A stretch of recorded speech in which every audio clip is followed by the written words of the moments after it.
When it comes to changing the eye color in Photoshop, there's a few different ways of doing it. In this video, I'm going to show you the best way that, in my opinion, works really well. When we're starting off with our image, we want to make sure that it's unlocked. The reason why is because if it's locked, then it will stop you from doing quite a lot of things. Now, it's optional to do this. You don't have to do it, but I like to do it anyway. We want to go over to this side over here where we have all our tools and go to the pen tool. If it's not selected, then you can easily just right click on it and it will come up with all of these. Hold Alt and use the scroll wheel to go up to zoom in so you can see better. We are going to use more than 3 points on this eye. It looks a lot better for going around the eye. Plot the point where you want to start, which would be here. Then you want to make another one around here and just click and drag. This will give you a curved line. If you don't, then it will just make it a straight line. Try to make it as good as you can. Just hold Alt until this icon pops up and click it so it gets rid of that.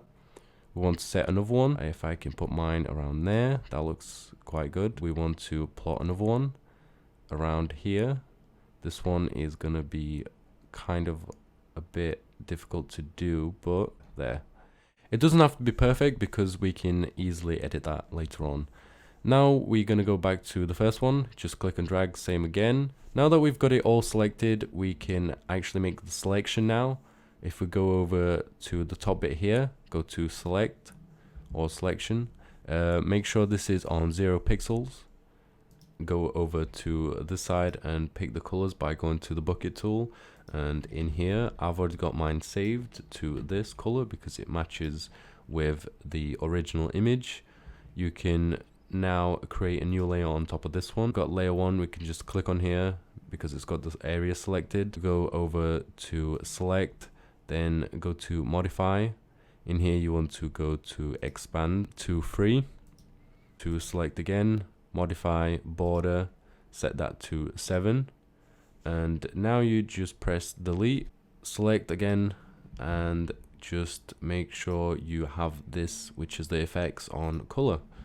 Depending on your situation or what you're trying to do with the eye, you are going to want to at least make the opacity go a little bit lower than normal so it looks more natural. Or if you want it to have a glow, then go ahead and keep it on 100. But I'm going to put mine to about 66. If you go into here, if you go to blending options, go to color overlay, select the same color, and in here go to color again. Now, this is, if you want it to look really bright, then go to the top one, which will give it a lot of color. But like I said, if you want it more realistic, go further down to make it actually look like it's real. Another great thing with selection tool is you can actually have more than one color. If you go back to the image by undoing it all, which is Control Alt and Z, it will bring you back to the selected area you did. In here, you can go over to the brush tool, select one color, paint it on there, get another color.